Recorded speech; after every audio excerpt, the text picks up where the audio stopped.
მოგესალმებით. ეთერშია გადაცემა კადრის მიღმა.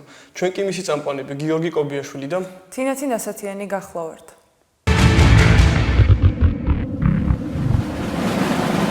დღეს ჩვენი გადაცემის სტუმარია რეჟისორი და სცენარისტი ბატონი გიორგი ჭუმბურიძე. ბატონო გიორგი, პირველ რიგში დიდი მადლობა გადაცემაში მობრძანებისთვის. დიდი მადლობა მოწვევისთვის და მიხარია რომ თქვენთან ერთად ვარ დღეს. ბატონო გიორგი, დღეს ჩვენ ვისაუბრებთ თქვენს ფილმზე მუშკეტერის თბილისი.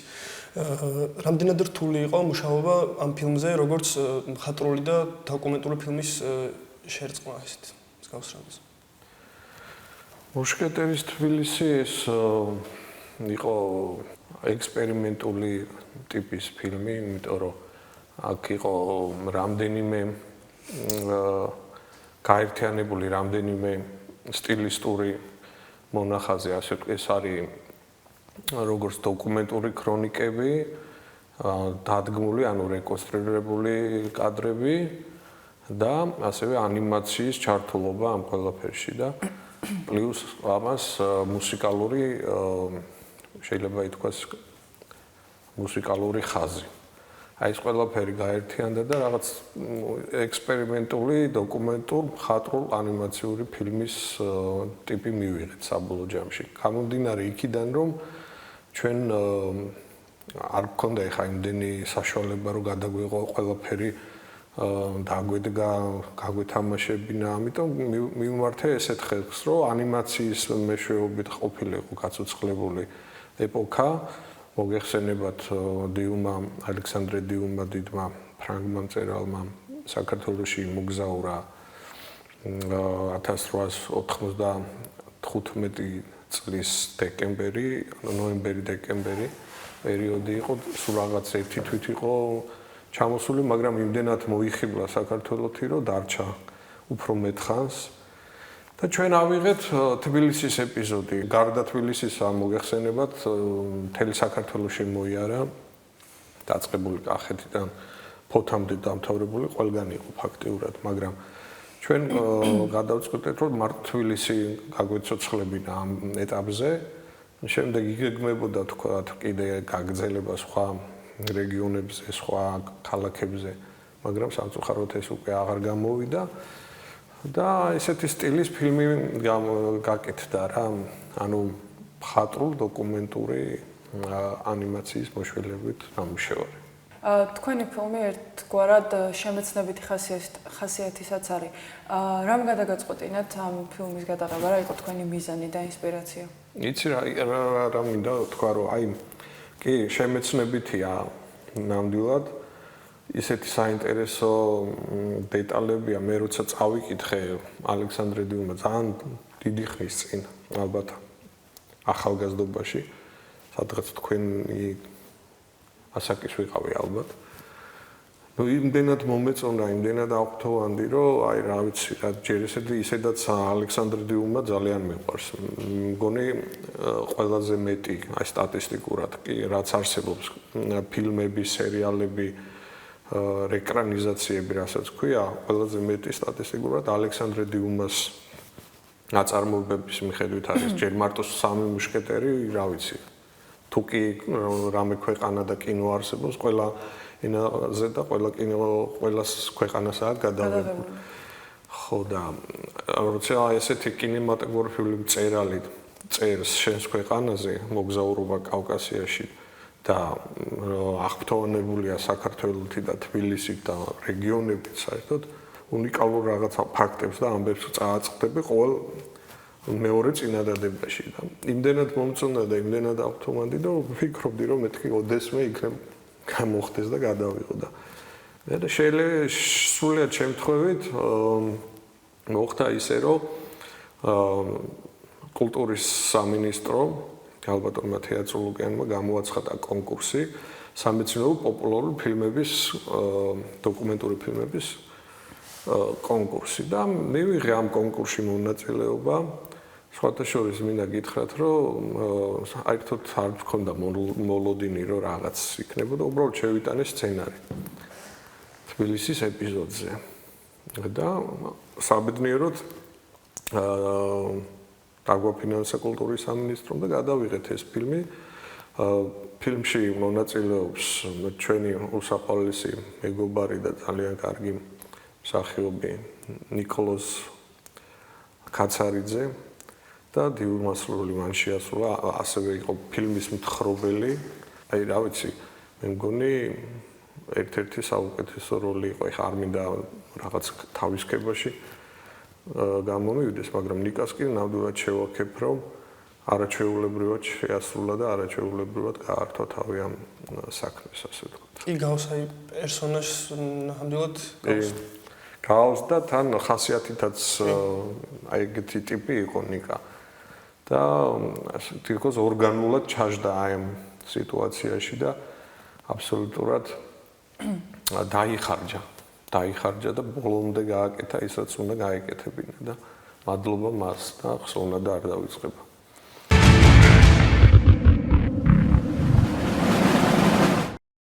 ვინ აღარ შედის და გამოდის ქარვასლაში.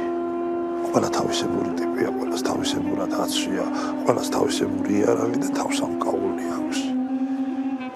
ქარვასლას სავაჭრო ქუჩების ქსელი უერთდება, რომელიც სრულად გამოყოფილია ქალაქის არისტოკრატიული ნაწილისგან. არ ვიცი ამ ქუჩებს რა სახელი ეწოდება.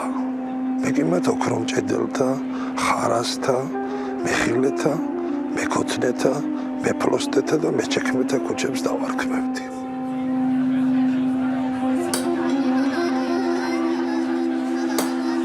აქ ყველა დუქანი ღიაა.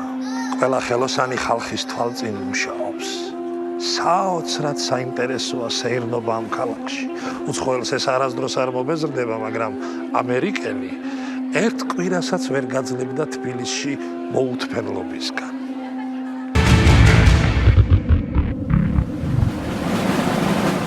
რთული იყო თუ არა მსახიობებთან მუშაობა, იმიტომ რომ თქვენი ფილმი, როგორც უკვე ვახსენეთ, მხატვრული ხასიათისაც არის. სირთულე ისეთი არაფერი არ იყო, მე უბრალოდ მსახიობებს ვუთხარი, რომ ეს არის სახალისო ისტორია, იმიტომ რომ თვითონ დიუმა წერს ესე ხალისიანად და ამიტომ შეგიძლიათ ცოტა თეატრალიზებულადაც კი ითამაშოთ, ანუ გადაჭარბებით. ეს არის ნამდვილი კინო, ეს არის ასე ვთქვათ ოდნავ ხო, აი პაროდიას ვერ დავაქვი, ოდნავ გადაჭარბებული თეატრალური ხერხების გამოყენებული კინოში. არანაირი ვთქვათ, ზედმეტი მითითებები და ზედმეტი რაღაც საჭირო აღარ იყო და ესე ხალისით ყველამ თავს და თავის როლს გაართვა, ასე რომ პრობლემა მაგ მხრივ არ იყო. დიუმა წერს. იქ უკვე გველოდებოდი. ბარონს დილიდანვე ქონდა ჩვენთვის ნომერი დაჯავშნილი. რომ შევედი და დავაკვირდი, ნახე აბანო ქალებით იყო საოცე. მაგრამ ეს არ აღმოჩნდა მათთვის ისეთივე სიურპრიზი, როგორიც ჩვენთვის, რადგან ამ ქალებს ჩვენი დანახვა საერთოდ არ გაკვირვებინათ. ცოტა არ იყოს მეწყინა კიდეც, ჩვენმა გავლამ ამ ქალებზე არანაირი შთაბეჭდილება არ მოახდინა. მოკლედ, ზეწარი ავიღე სახის დასაფარად.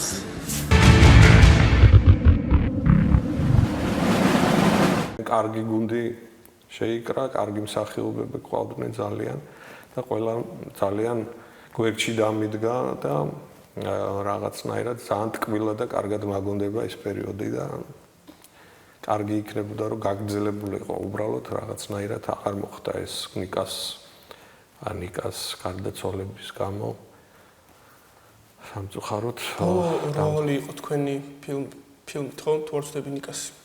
ნიკასთვის ეს იყო ბოლო ფილმი, პრემიერასაც ვერ მოესწრო, სამწუხაროდ რაღაცა ახალი წლის პერიოდი იყო, როდესაც გავიგეთ ეს, ასე ვთქვათ, შოკის მომგვრელი ამბავი და პრემიერასაც ფაქტურად ვერ მიჭირს ახლა საუბარი ცოტა. თუმცა შემოგჭა როგორც კარგი როლი მის ერთ-ერთი.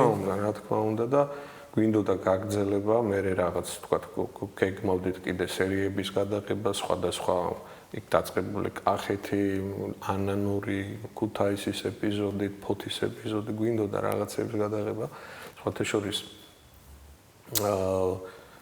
წინაღამეს დამირეკა ზუსტად და 1-2 საათი მესაუბრა ნიკა, რომ გავაკეთოთ, გავაგრძელოთ, ძალიან მაგარი იყო და რაღაც აქტინებული და მოწადინებული იყო და რა ვიცი, აი 2 საათის განმავლობაში, რა ვიცი, მთელი გეგმები დავსახეთ და თითქოს ახსარებასავით ჩამაბარა რა ვიცი, ამოიღო გულიო რო იტყვიან და მეორე დილით გავიგეთ ეს სამწუხარო ამბავი და ეს რაღაც შოკი იყო რა ჩემთვის და არა მარტო ჩემთვის, ყველასთვის და აი ამის მერე უკვე გაჩერდა ეს ამბავი, მაგრამ პრემიერა ჩატარდა. დამაყურებელი როგორ შეხვდა თქვენს ფილმს? ძალიან თბილად და კარგად და სხვათა შორის მე ფესტივალზეც გავაგზავნეთ რამდენიმე ფესტივალზე, მათ შორის სანტიაგოს ფესტივალიდან ის ჟიურის სპეციალური დიპლომით დავიმსახურეთ. იტალიაში კიდე რაღაც ონლაინ ფესტივალებზე აღარც მახსოვს ახლა. ანუ 3-4 კარგი გამოხმაურება ხპოვა ფილმმა. უბრალოდ მე აღარ გამიგზავნია არსად და შეიძლება მომავალში გავუგზავნო ნახოთ.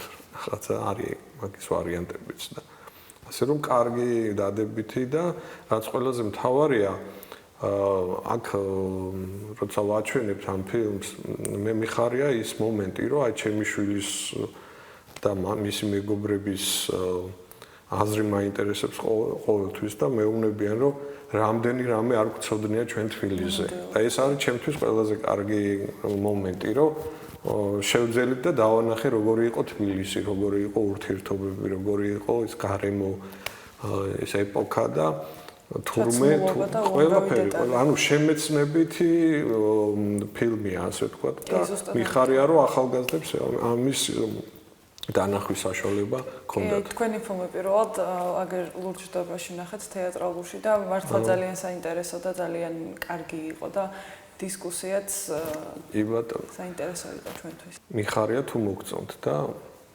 ძალიან დიდი მადლობა ამისთვის. რა შეგიძლიათ გაიხსენოთ უშუალოდ გადაღების პროცესიდან? რამე კურიოზი თუ იყო ან სახალისო ამბავი? ხო, რა ვიცი, ხა კურიოზი ეგეთი, მაგრამ ერთი ის იყო, რომ აი მაგალითად სუფრის სცენა როცა არის, იქ ნიკა ნამდვილ ღვინოს სვავს, ნამდვილი ყანწით და ნამდვილი კახური ღვინით და არ არის არაფერი მოგონილი ასე წვენს არ სვავს. ხო და ამ ისევ არ ვითამაშებ და ამის ჩამისხი თუ ნამდვილი ღვინო, თორე არ გამორიცხულია უსხავთით და სხვა. მას გაუმარჯოს ერეკლე მეორეს და გაგიმარჯოთ თქვენ ქართველებო. გაგიმარჯოთ ყველას უმართ.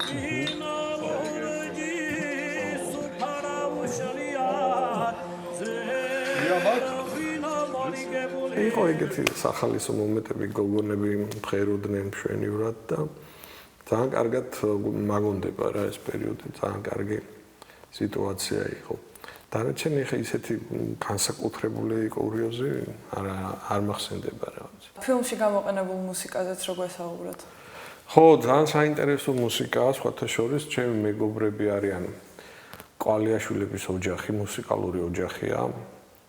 გიორგი კვალიაშვილი, რომელიც არის კომპოზიტორი, თავად წერს სიმღერებს, ლექსებს და მისი მეუღლე ნინო ბერიანიძე, ასევე კომპოზიტორი და ლექსების და მუსიკის ავტორი. და სხვათა შორის ყავთ 6 შვილი, 6-ვე უკრავს, მღერის და ერთი ორკესტრია დიდი კვალიაშვილების მშვენიერი ოჯახი და ნინოს ჰქონდა ესეთი სიმღერა ალექსანდრ დიუმაზე დაწერილი, სულ ყოველთვის მომწონდა და მე სულ ფიქრობდი, რომ ამ მუსიკას გამოვიყენებ მეთქი ფილმში. შემდეგ გიორგიმ შემომთავაზა კიდე ასე ვთქვათ ფონის ბექგრაუნდის მუსიკა ფილმისთვის და აი ეს ორი კომპოზიცია, ერთი ნინოსი და მეორე გიორგისი სულ მიყვება ფილმს ფონად და გარდა ამისა არის გამოყენებული ძველი კომპოზიტორების და იმდროინდელი მოღვაწეების სხვადასხვა მომენტები მუსიკალური, მაგალითად იაკარ გარეთელის, რომელიც მაშინ ძალიან პოპულარული იყო იმ პერიოდში. ძირითადად შექმნეს აი ნინო ბერიანიძემ და გიორგი ყვალიაშვილმა და ძალიან დიდი მადლობა მათ და სხვათა შორის გიგო ყვალიაშვილი, რომელიც თამაშობს ამ ფილმში ბასილას როლს.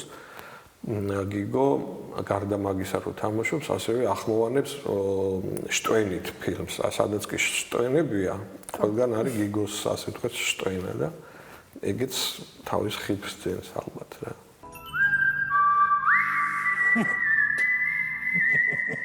მივხვდი რომ ვიღაც უცნობი შესაძლოა ბასილა ყოფილიყო. არ შემცდარო. ვისედიუმა! აქ ვარ ვისედიუმა, ჩამოვედი. ჩვენი გულგახსნილი ყოჩარი ბასილა. საქართველოდან პარიზში ჩამოსულა. რამ გადაგაწყვეტინოთ, რომ ეს სამი სხვადასხვა ჟანრი, რაც არის დოკუმენტური, მხატვრული და ანიმაციური, გაგეერთიანებინათ და ერთ ფილმში მოგექციათ სამივე? ну, მიყვარს ჯერ ეს ერთი, აი ეს ტრაფარეტული დოკუმენტური ფილმები არ მხიბლავს. მინდა რომ რაღაცით იყოს გამორჩეული და პლუს ამას, როცა არა გაქვს თქვათ დიდი ფინანსები, არა გაქვს დიდი რაღაც საშუალებები, რომ დადგა და გააცოცხლო დეკორაციები, გააკეთო, გახვიდე ქალაქში და როგორც თქვათ ჰოლივუდში ეგეთი რაღაცები და აქედან გამომდინარე გიწევს რაღაცა თქვათ მოფიქრება, მოგონება, რომ აი რა შეიძლება თქვათ იმის მაგივრად რომ გააცოცხლო თქვათ და შენობები და დეკორაციები, რა შეიძლება გაკეთდეს. ფიქრობ და მე აი მომივიდა ეგ აზრება იყოს ანიმაციური თქვათ. ან იყოს თქვათ რაღაცა მინიშნებით და ამ ყველაფერმა გამოიწვია ის რომ გამოვიდა მხატვრულ დოკუმენტურ ანიმაციური ესე იგი შერწყმა და სტილი და ნამდვილად საინტერესოა და მოსაწყენი არის. ფიქრობ და ყველა თაობისთვის, ანუ ის იქნება პატარა თაობა თუ უფროსი თაობა, ჩემი აზრით ერთნაირად საინტერესო არის თქვენი ფილმი. ეს კი დიდი მადლობა და ძალიან მიხარია თუ მოგწონთ და თუ რამე ოდნავ მაინც დარჩა შემდეგ ამ ფილმის ყურების ადამიანს, ჩემთვის ეს დიდი ბედნიერება. ვიკითხავ იმას, რომ ანუ არქივზე მუშაობა დაგჭირდათ ალბათ გარდა თვითონ დიუმას ეგინის და ამაზეც რომ გითხრათ? კი, რა თქმა უნდა, უამრავი ფოტომასალა, უამრავი იმდროინდელი თუ კი რამე იყო თბილისზე. მოვიძიე, გადავიკითხე გიორგი კაკაბაძესთან არქივში, რომელიც დამეხმარა ჩემი მეგობარია გიორგი. უამრავი მასალები ამოვიღე, უამრავი რაღაც გავეცანი იმ ეპოქას და იქ გარდა იმისა, რომ ანიმაციაც არის აგრეთვე ფოტოგრაფიკაც. ანუ ფოტოები გადასული ანიმაციაში, რომელიც ასე ვთქვათ აცოცხლებს იმ ეპოქის რაღაც ნაწილს, ვთქვათ. მოძრაობა ხმა და ეს გრაფიკა გააკეთა სხვათა შორის ძალიან ნიჭიერმა ადამიანმა, ჩემო მეგობარმა რატი დაბრუნდაშვილმა და მოუხდა ეს ფოტო აი ჩვენ გამოგჩა. ანუ ეს არის ანიმაცია, ეს არის გრაფიკა, ფოტოგრაფიკა და ეს არის რეკონსტრუქცია და პლუს არსებული მთხრობელი, რომელიც ყვება ამ ყველაფერს. ანუ 4 შერწყმა გამოვიდა ფაქტიურად რა. ალბათ ამიტომაც არის უფრო საინტერესო. ზალიკო სულაკაური იყო კარიკატურების მხატვარი. მე ვეუბნებოდი რა მჭირდებოდა და ზალიკო თავის სტილში ხატავდა ძალიან ისე იუმორისტულად და კარგი განწყობით და მე უკვე ვფიქრობდით თქვა რაღაც მომენტები და ეპიზოდები როგორ გამოგვესახა აი მაგალითად როცა არის საუბარი აბანოს თემაზე იქ დიუმა ყვება რომ ესე იგი ისეთი ძალები მეძლეოდა აბანოსდან რომ გამოდიოდიო რომ სად ვიყავი ამეწია მთელი კავკასიონიო და ეხა ეს როგორ უნდა გამოსახო ხო ვიფიქრეთ და მოვიფიქრეთ ესეთი სახალისო მომენტი რომ დიუმა წევს ამ ჩვენს საქართველოს ასე ვთქვათ რუქას და ზე დაწერია ტალახაძე და რაღაცა ის იყო რა ცოტა იუმორი ცოტა რეალობა და აი ამ ხერხით გამოვედით. არის კიდე თქვა იქ ეპიზოდი, როდესაც იძალ კერესელიძესთან სტუმრად მიდის. ან უნდა სვა, ან უნდა მოკვდეო რა და ამიტომ ფაქტურად დუელში მიწვევენო რა და გავაკეთეთ ისე რომ დიუმა კარიკატურა და ნიკა კარიკატურა ნიკუშა ჩვენი ერთმანეთს დუელში იწვევდნენ ხანჯლაობენ რა და ესე გამოძვერით ასე რომ ვთქვათ მაგ სიტუაციიდან რომ ვიზუალი ყოფილიყო რაიმე ხრობითი და ესეთი მომენტები კიდე არის სხვა მან ვთქვათ ძველი თბილისის მომენტები და აი ამ ხერხით შეიძლება რაღაცებს და მე საერთოდ ურჩევ დამწყებ თუ ჩემი რჩევა რაიმეს ნიშნავს ადამიანებს ვინც არის დაინტერესებული კინოხელოვნებით რომ ექსპერიმენტები რაც შეიძლება ბევრი აკეთონ რაც შეიძლება ბევრი და მოუხდა ამ ფილმს თქვენ ფილმს და გაამართლა იყო თუ არა გადაღების დროს რაღაც ისეთი რამაც ხელი შეუშალა გადაღების გაგრძელებას კი რა თქმა უნდა ხან დროში ვერ ჩავეტიეთ ხან რაღაცა დაგვიბრნელდა ხან რაღაცა თქვა დაიგვიანა იყო რა თქმა უნდა იყო ხელი შემშლელი მომენტები როგორც ხდება ხოლმე თან ეხა მოგეხსენებათ ეს არ იყო ისეთი ასე თქვა კაცრად ჩარჩოში გაწერილი პროცესი გრაფიკი იმიტომ რომ იქიდან გამომდინარე ვიღებდით და ვაკეთებდით როგორც აი თქვა ვის როგორ ეცალა ვის როგორ რა ასე შემდეგ მოკლედ რა და ესეთი მომენტები იყო მაგრამ მიუხედავად ამისა გამოვიდა მაინც რა შედგა და კი მწყდება გული რაღაც მომენტებზე თქვა მე მინდოდა კიდე რაღაც ეპიზოდების დამატება კიდე შეტანა მაგრამ უკვე მაგის საშუალება და მომენტი ასე თქვა აღარ იყო და ფიქრობდი რომ თქვა მომავალ მეორეს მესამე სერიაში იქნება გავაგრძელო მეთქი მაგრამ ეს უკვე სხვა თემაა აპირებთ თუ არა ახლა გააგრძელოთ არა აღარ ვფიქრობ მაგ თემაზე ნიკას მერე აღარც მიფიქრია ვერც წარმომიდგენია და ამ ეტაპზე ყოველ შემთხვევაში და შემდეგ რა იქნება ვნახოთ თორე ისე თავისთავად თემა არის ისეთი საინტერესო რომ 1-5-6 სერია გამოვა და მეტიც უამრავ საინტერესო რამეს ყვება დიუმა უამრავს ქართულ დედაზე იქ თქვათ ქართულ ქალზე გმირულ მომენტებზე თქვათ არის კიდე ცალკე თავი არის ანუ შამილის შვილი ყავდათ ტყვედ რუსეთში და ამის თაობაზე წერს დიუმა რომ ამის გამო ჭავჭავაძეების სახს თავს დაესხნენ და მოიტაცეს დედაბუდიანად ყველა მათ შორის პატარა ჩვილი და წაიყვანეს და გზაში შვილი სხვათა შორის გადმოუვარდა დედას ცხენიდან და ცხენმა გადათელა ანა ბაგრატიონს და რამდენიმე თვე კარგად დიდხანს ტყვედ ყავდათ რა იქ ლეკებს მე გამოიხსნეს და ძალიან საინტერესოა ცალკე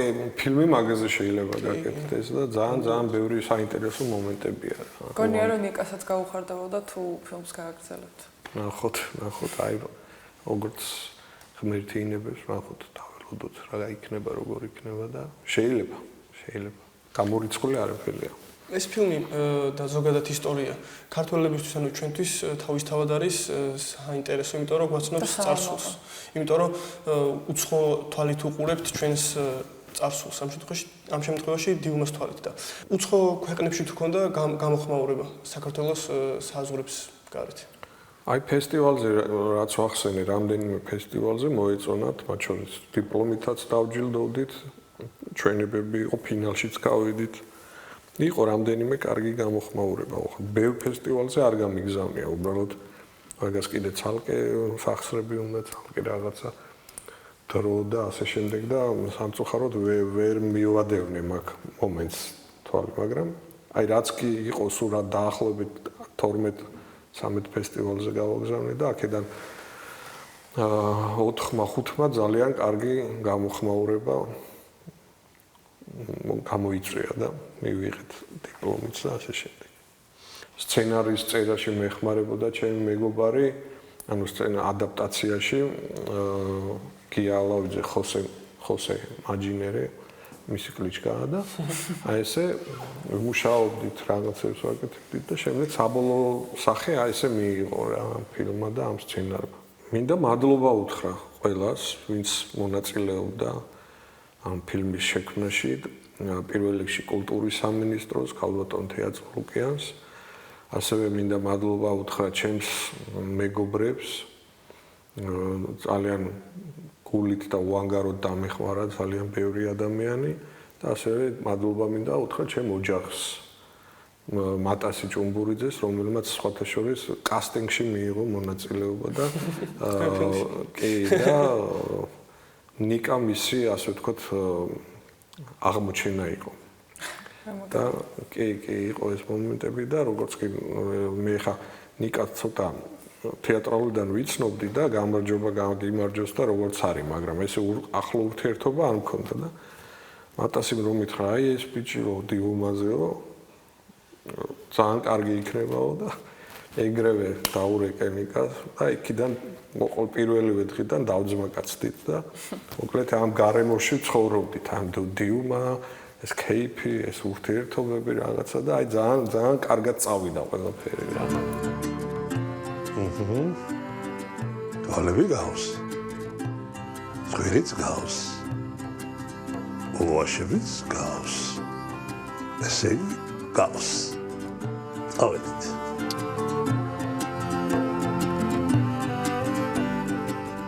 ბატონო გიორგი, კიდევ ერთხელ დიდი მადლობა გადაცემაში მობრძანებისთვის და საინტერესო საუბრისთვის. მაყურებელს კი შევახსენებ, რომ ჩვენი გადაცემის სტუმარი იყო კინორეჟისორი და სცენარისტი გიორგი ჭუმბურიძე. მადლობა თქვენ, გისურვებთ დიდ გამარჯვებებს, წარმატებებს და ეს გადაცემა უფრო დიდ ასპარეზზე გასულიყოს. დიდი მადლობა. კარგად იყავით, მადლობა. ახლა კი ვნახავთ ფილმს მუშკეტერის თბილისი.